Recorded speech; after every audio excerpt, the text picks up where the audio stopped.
Welcome back to week 3 of September's Wellness Challenge. This is going to be such an exciting week and something that I am so passionate about. And that's exploring this idea of the neuroscience of change. And the neuroscience of change is really going to take an effect through the lens of surfing. Just think about it. When you watch a surfer kind of gliding on that wave, it feels effortless, it feels magical. It's an incredible experience to have.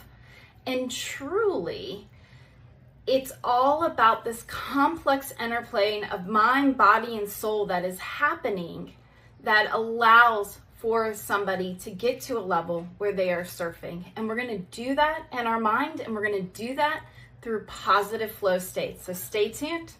Building on last week, let's do a quick wave check. Where are we right now on a scale of 1 to 10, choppy to smooth, are you at in your wellness this past week? Just notice without judgment, and let's keep being aware of where we are and where we want to pivot to. So here's something incredibly remarkable and powerful about your brain. It is just as limitless and lazy, equitably happening all at the same time. Because your mind processes about 11 billion bits of information every second. It only brings about 40 bits into your conscious awareness.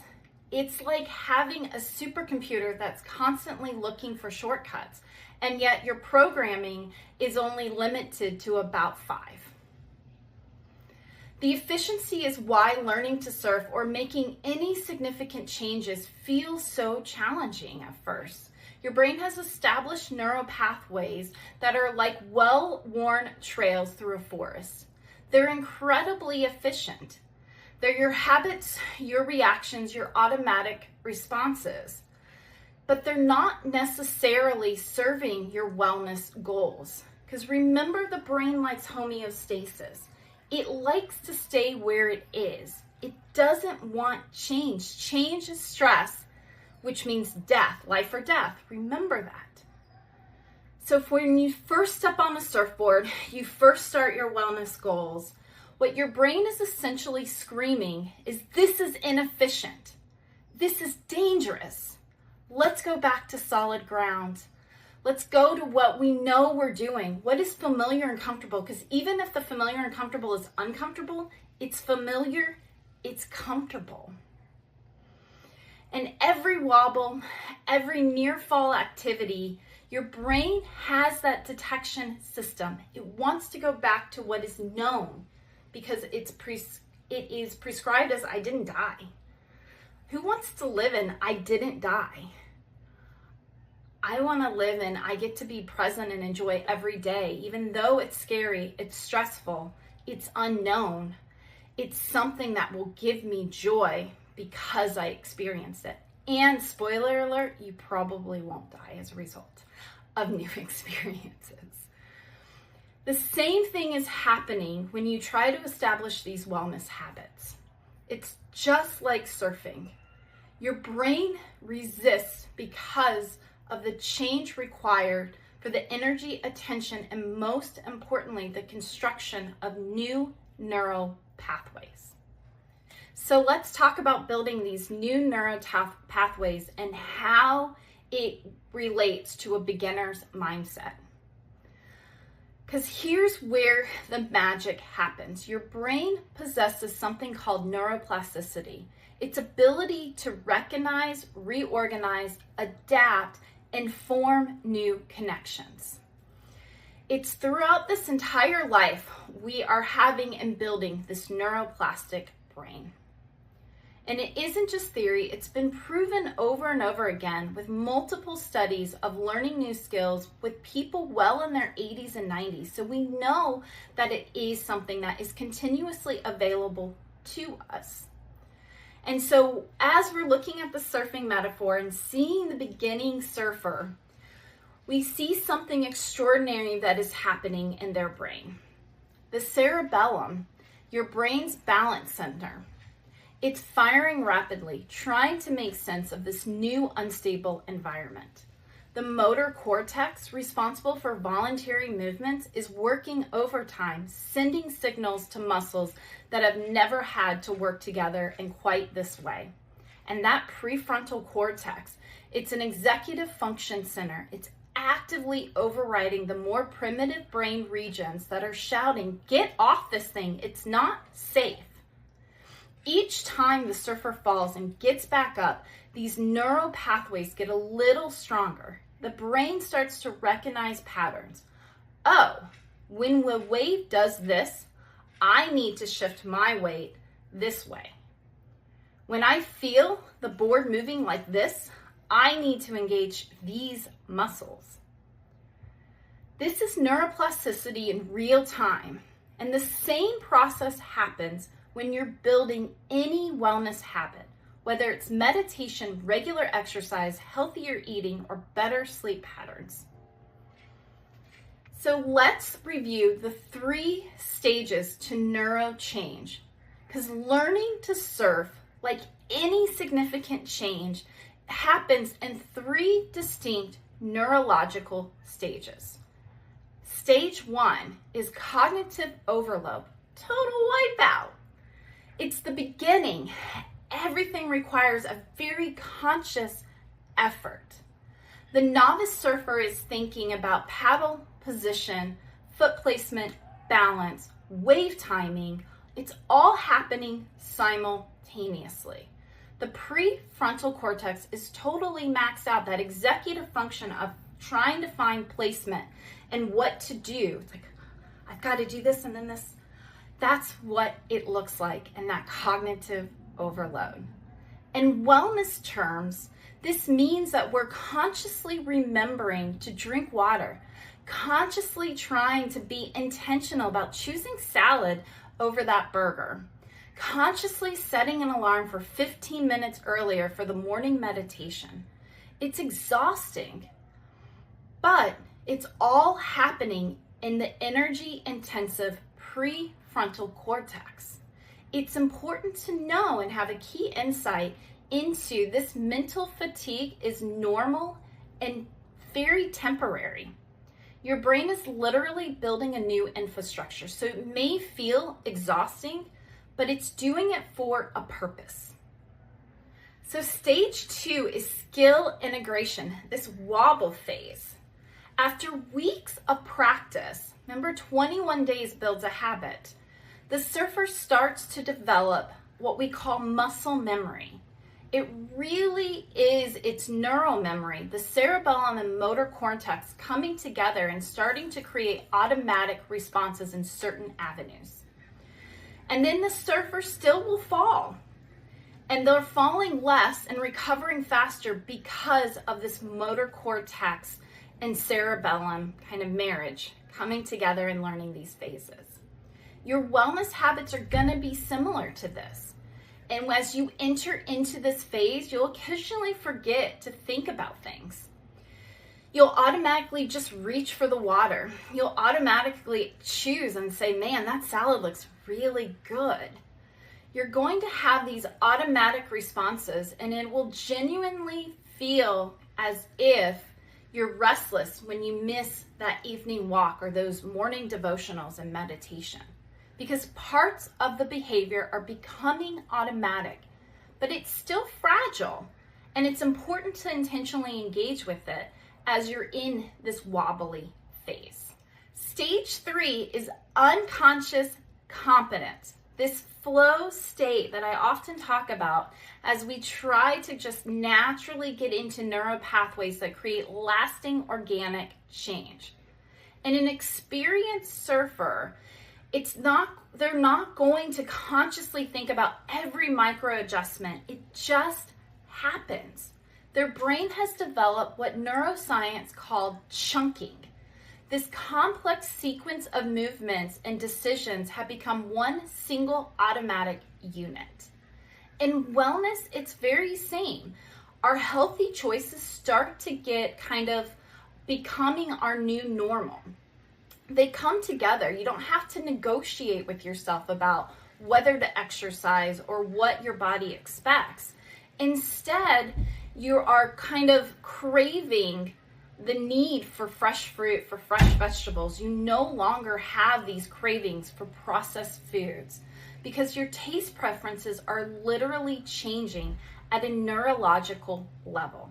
Sugar is a huge example of this. When you cut sugar out, you don't necessarily need sugar and you enjoy not having sugar in. But once you start to add that sugar in just a little bit, those neural pathways are still there and they start to find that crave all over again.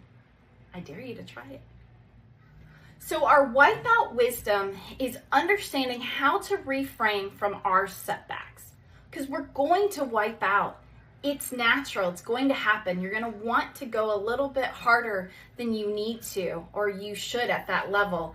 You're going to want to go a little bit longer and you haven't built the endurance up. It will happen and it's okay. The wipeout wisdom is reframing our setbacks. It's knowing that we are going to wipe out at some point in time. We're going to want to push a little harder. We're going to want to really increase our endurance. It's okay when that happens. The ocean doesn't care about your ego or your timeline, but here's what experienced surfers understand that beginners don't. Everybody wipes out, and it contains information for every wipeout we have. When you get tumbled by a wave, your brain is gathering data. The vestibular system is learning about spatial orientation. The proprioceptive system is learning about body position.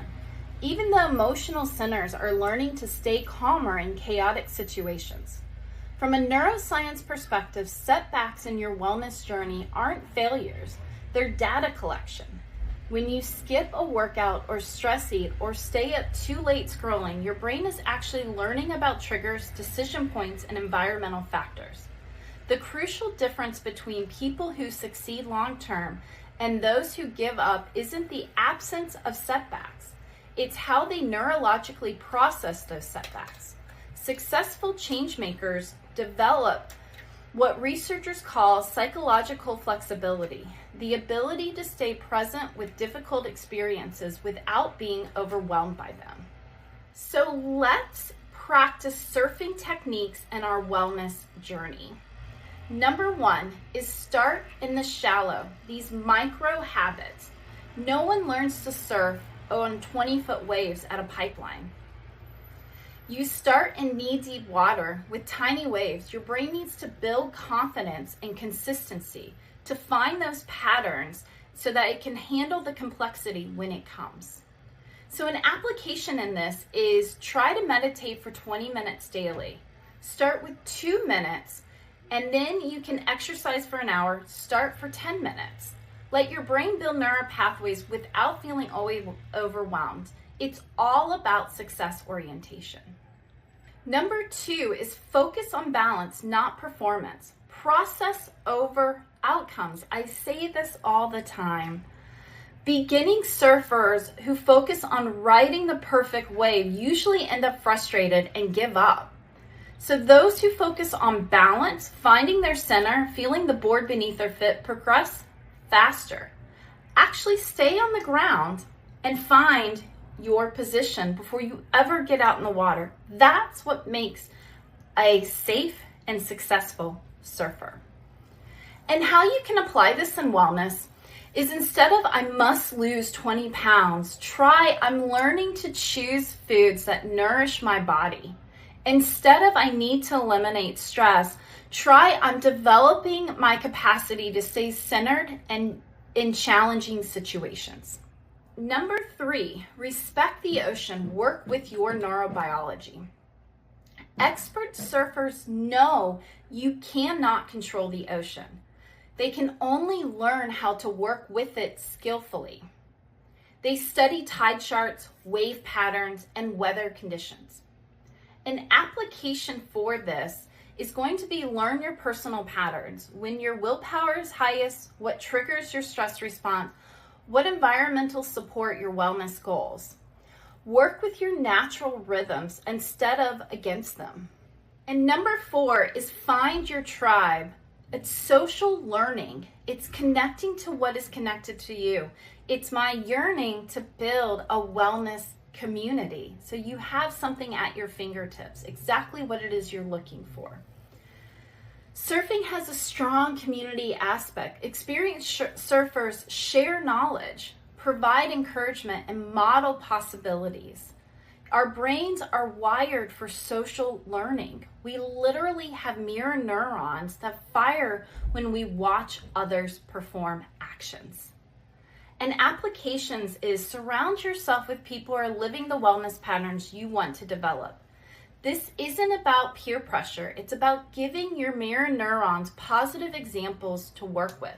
So instead of the comparison model, come in and follow my Substack, subscribe to my Substack, follow me on Instagram, see the positivity in what others are doing to be able to achieve this wellness mindset, this change perspective, really mindset shifting so they can live a happier and healthier life. The neuroscience of consistency says that there is crucial insight from neuroscience that your brain doesn't distinguish between important and unimportant repetitions. Every time you perform an action, whether it's standing on a surfboard or choosing an apple over chips, you either strengthen existing neural pathways or build new ones. This is why consistency matters more than intensity. A surfer who spends 30 minutes in the water every day will progress faster than someone who surfs for 5 hours once a week. Even though the time is similar, the daily repetition builds stronger and more stable neural pathways. The same principle applies to wellness habits. Your brain is constantly asking, what are we practicing? If you meditate for 5 minutes daily, you're practicing mindfulness. If you meditate for an hour once a week, you're practicing remembering to meditate. This doesn't mean you need to be perfect. Even experienced surfers don't catch every wave, but they show up to the ocean consistently, and their brains maintain and strengthen the neural pathways that make surfing possible. This week, I want you to think like a surfer approaching your wellness goals. Choose your wave size. Pick one wellness habit that feels challenging but not overwhelming. This is your learner wave for the week. Practice balance. Each day, notice when you're trying too hard or pushing too fast. Can you find a steadier, more sustainable approach? Study your patterns. Pay attention to your personal wave conditions. When do you feel most capable of making healthy choices? When do you feel most likely to wipe out? Embrace the wipeouts. When you don't follow through on your intention, ask, what information can I gather from this experience? Instead of, why did I fail again? Celebrate the micro rides. Acknowledge every moment you successfully stayed on the board, even if it was just for a few seconds. Remember, you're not building habits. You're literally reshaping your brain. And just like learning to surf, it takes time, that awful patience that we have to learn and don't want to, and willingness to get back on the board even after every wipeout.